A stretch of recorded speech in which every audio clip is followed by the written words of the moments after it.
Bandome pabusti naujoje realybėje. O realybė tokia – Amerika išeina. Net jei jų prezidentas pasikeis ateityje, santykiai su Jungtinėmis Amerikos valstijomis niekada nebegrįš į tą pačią vagą. Tikiu, kad kada nors sugrįž daugiau transatlantinio pasitikėjimo, kuris dabar gerokai susviravęs, bet šiandien yra viskas kitaip. Penktadienio vaizdai iš Vašingtono man atvėrė labai tokį įsivaizduojamą, gana tikrą vaizdą, galimą vaizdą. Įsivaizdavau ovaliniame kabinete sėdinčius 3 Baltijos valstybių vadovus, kurių Jungtinių Amerikos valstijų prezidentas klausė: ar suprantate, kad lošiate trečiuoju pasauliniu karu? Jūs kalti, kad nepavyko pasiekti bendradarbiavimo su Putinu ar ko nors kitu Rusijoje, kad elgiatės su Rusija nepagarbiai. Mes Lietuva neturime daug pasirinkimų. Šiandien man visiškai akivaizdu, mes privalome sustiprinti Europos Sąjungą visais įmanomais būdais. Dabar tiesiog mums reikia labiau pradėti tikėti Europą ir Europa pati turi pagaliau pradėti tikėti savimi, tikėti, kad galime tapti stiprus, nes esame stiprus. Tik dar nebuvom pabudę. Tačiau tam šiandien reikia vienos svarbiausios aplinkybės – neleisti Rusijai praryti Ukrainos.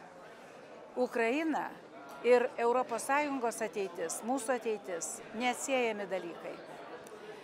Pirmiausia, turime palikti Orbaną ten, kur jis dabar yra, tikėdamiesi, kad vengrų tauta irgi kada nors nubus. Nustoti šokinėti pagal Orbano arba skliausteliuose, galiu pasakyti, Putino šantažą. Kodėl mes visada verkiam dėl 2 proputiniškų premjerų? Visos antraštės po Europos tarybos, vadovų tarybos susitikimų tik apie juos. Bet juk yra Europos Sąjungos dar 25 valstybės, plus Didžioji Britanija, plus Norvegija, yra Kanada, bus ir daugiau. Todėl labai sveikinu Londono iniciatyvą. Tai beje yra to košmariško penktadienio Vašingtone pasekmė. Jungtinė karalystė grįžta. Po Brexit jų politikai pažadėjo, kad jie išeina iš Europos Sąjungos, bet jie lieka Europoje. Taigi jie šiandien šiuo sunkiu momentu kaip tik grįžta.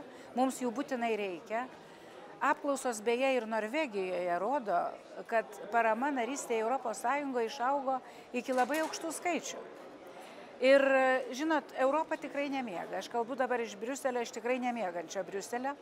Ir aš labai remiu idėją, kad Europa sukurtų europietišką gynybos sąjungą. Kartu, aišku, stengdamas išlaikyti transatlantinį ryšį, jis labai svarbus. Ir man pačiai tenka dalyvauti rengiant dokumentus tais klausimais kaip tik šią savaitę.